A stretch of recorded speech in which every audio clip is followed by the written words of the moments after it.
Timileyin Ajayi was a rising star in the Nigerian gospel music industry.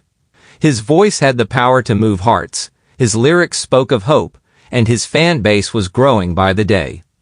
From humble beginnings, Timileyin dreamed of fame, wealth, and influence, things he believed would solidify his legacy as one of the greatest gospel artists of his generation. But as time passed, the pressures of his dreams began to cloud his judgment.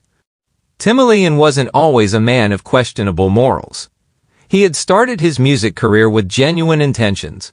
His voice and his words were meant to glorify God and uplift the downtrodden.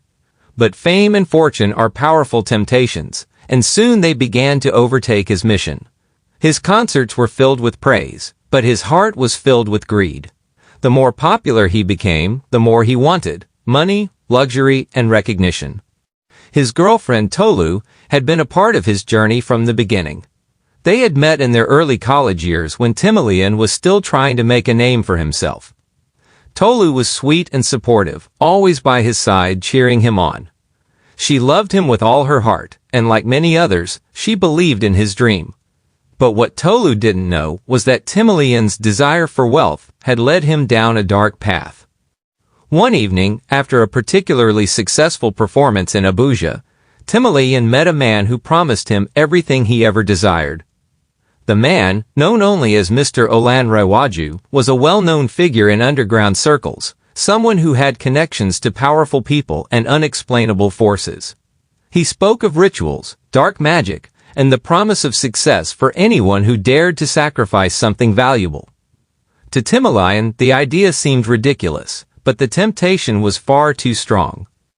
"If you want the fame you crave, you must prove your loyalty," Mr. Olanrewaju said with a sly smile. "Only then will you have wealth beyond your wildest dreams." Timileyin hesitated.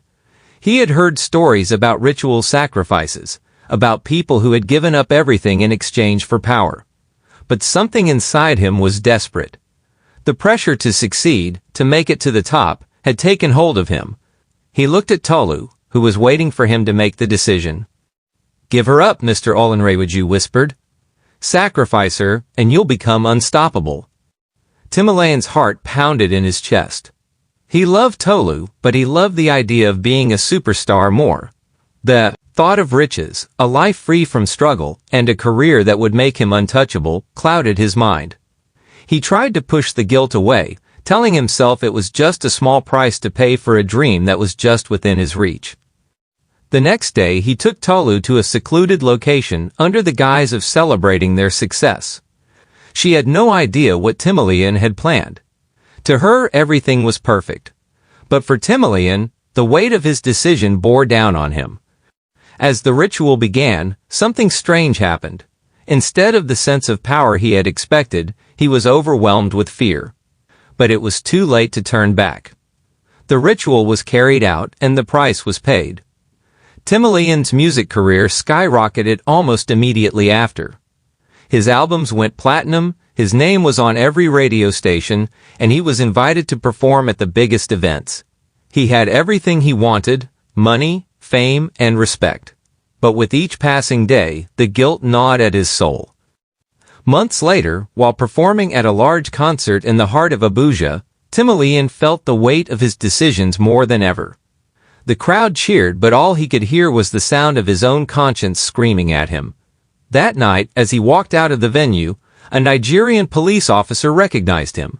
The officer had been working on a case involving ritual killings and had caught wind of Timileyin's connection to the notorious Mr. Olanrewaju. The officer was no fool.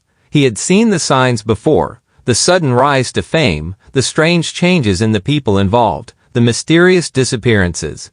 He didn't take long to make the connection. Timileyin was arrested on charges related to the ritual sacrifice, and despite his initial denials, evidence began to mount against him. The media was ruthless in their coverage of the scandal. Fans who had once adored Timileyin were now turning their backs on him.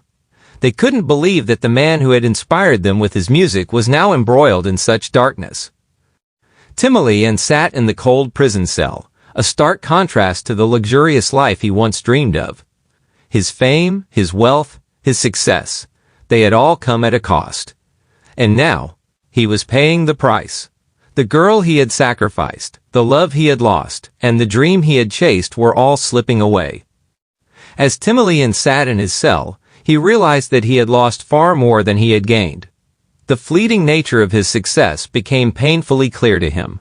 He had betrayed the very people who had supported him, including the one person who had truly believed in him, Tolu. And in his desperation for fame, he had destroyed everything that had truly mattered in his life. It was too late for Timileyin to turn back. His music career was over, and the legacy he had once dreamed of had turned into a nightmare. The moral of the story is clear. Success gained through deceit and dishonesty is never worth the cost of your integrity and the people you love.